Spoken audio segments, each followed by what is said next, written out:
portait encore la lumière de la vérité. Voici la 5e partie de l'histoire du prophète Youssouf. Les lourdes portes se refermèrent derrière lui, dans un bruit de métal qui résonna longtemps dans son cœur. Youssouf entra dans la pénombre d'un lieu où la liberté n'existait plus. Les murs étaient froids, les pierres usées par les mains de ceux qui espéraient sortir. Mais Youssouf garda la tête haute, car il savait que son Seigneur voyait tout. Dans cet endroit oublié du monde, il apportait réconfort à ceux que la vie avait brisés. Son visage était un havre de paix, et sa parole un remède pour les cœurs. Un soir, 2 nouveaux prisonniers furent amenés. Leur regard inquiet croisa celui de Youssouf, et déjà, ils sentirent une douceur inconnue. Les jours passèrent, et une nuit, tous 2 firent un rêve étrange. Le matin venu, ils vinrent le trouver.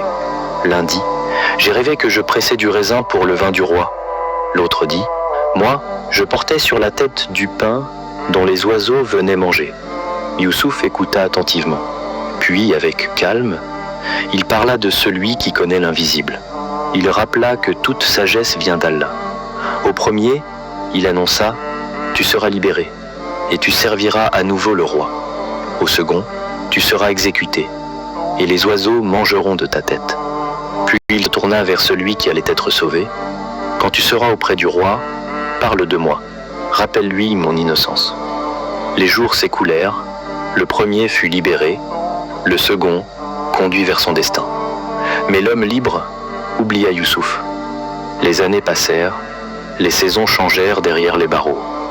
Youssouf attendait, non la délivrance d'un homme, mais celle d'Allah, derrière les barreaux.